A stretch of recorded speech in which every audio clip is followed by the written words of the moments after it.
Shalom, perkenalkan nama saya Jeventri Firawati Pelo dari kelas A semester 6. Maksud membuat video ini yaitu untuk memenuhi tugas pendidikan inklusif. Yang akan saya bahas yaitu tentang yang pertama, jenis-jenis dan klasifikasi anak inklusif. Yang kedua, hak anak berkebutuhan khusus. Yang ketiga, mengenai impairment dan handicap. Di sini yang akan saya bahas pertama yaitu tentang jenis-jenis dan klasifikasi anak inklusif. Yang pertama itu ada tunanetra atau anak yang mengalami gangguan penglihatan. Tunanetra adalah anak yang mengalami gangguan daya penglihatan berupa kebutaan menyeluruh atau sebagian, dan walaupun telah diberi pengobatan atau pertolongan dengan alat-alat bantu khusus, masih tetap memerlukan pelayanan khusus. Yang kedua, tunarungu atau anak yang mengalami gangguan pendengaran. Tunarungu adalah anak yang kehilangan seluruh atau sebagian daya pendengarannya sehingga tidak atau kurang mampu berkomunikasi secara verbal, dan walaupun telah diberi pertolongan dengan alat bantu dengar, masih tetap saja memerlukan pelayanan khusus. Yang ketiga, tunadaksa, yaitu anak yang mengalami kelainan anggota tubuh atau gerak. Tunadaksa adalah anak yang mengalami kelainan atau cacat yang menetap pada alat gerak, yaitu seperti tulang, sendi, otot, sedemikian rupa sehingga memerlukan pelayanan khusus. Yang keempat yaitu tunagrahita.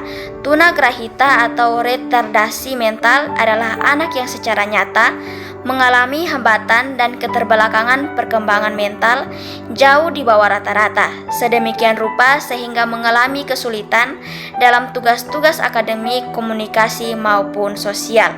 Yang kelima yaitu anak tunalaras. Tunalaras atau anak yang mengalami gangguan emosi dan perilaku. Tunalaras adalah anak yang mengalami kesulitan dalam penyelesaian diri dan bertingkah laku tidak sesuai dengan norma-norma yang berlaku dalam lingkungan kelompok seusianya maupun masyarakat pada umumnya, sehingga merugikan dirinya maupun orang lain. Yang keenam yaitu ada autis. Autis adalah gangguan perkembangan kompleks, meliputi gangguan komunikasi, interaksi sosial, dan aktivitas imaginatif yang mulai tampak sebelum anak berusia 3 tahun. Bahkan anak yang termasuk dalam autis infantil, gejalanya sudah muncul sejak lahir. Pembahasan kedua yaitu tentang hak anak kebutuhan khusus. Setiap anak memiliki haknya tersendiri yang perlu diperhatikan dan dipahami. Tanpa terkecuali, anak berkebutuhan khusus sama seperti anak-anak normal pada umumnya. Anak berkebutuhan khusus juga mempunyai hak-hak mereka tersendiri. Dalam hal itu, berhak diperjuangkan dan dipertahankan. Mereka juga berhak mendapatkan layanan dalam kehidupannya untuk menunjang kehidupannya ke depan dan untuk meringankan kesulitan-kesulitan yang sudah dialami oleh mereka. Sudah banyak upaya yang dilakukan oleh pemerintah untuk memperjuangkan anak-anak kebutuhan khusus dalam hak-hak mereka.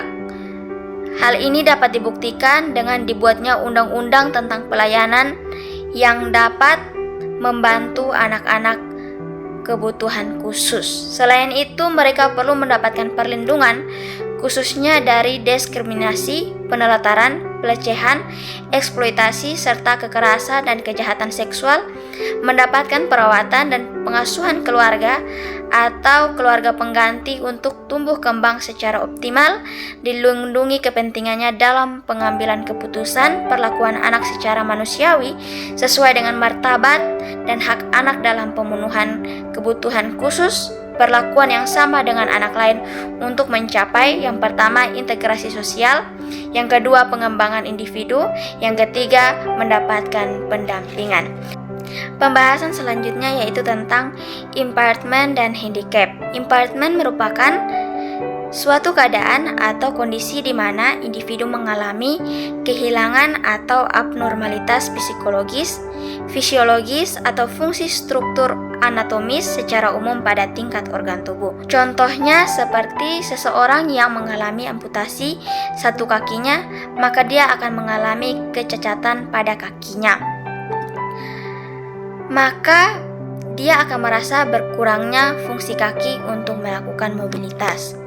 Handicap yaitu ketidakberuntungan seseorang yang disebabkan oleh disabilitas atau impairment yang membatasi atau menghambat aktivitas secara normal pada umumnya.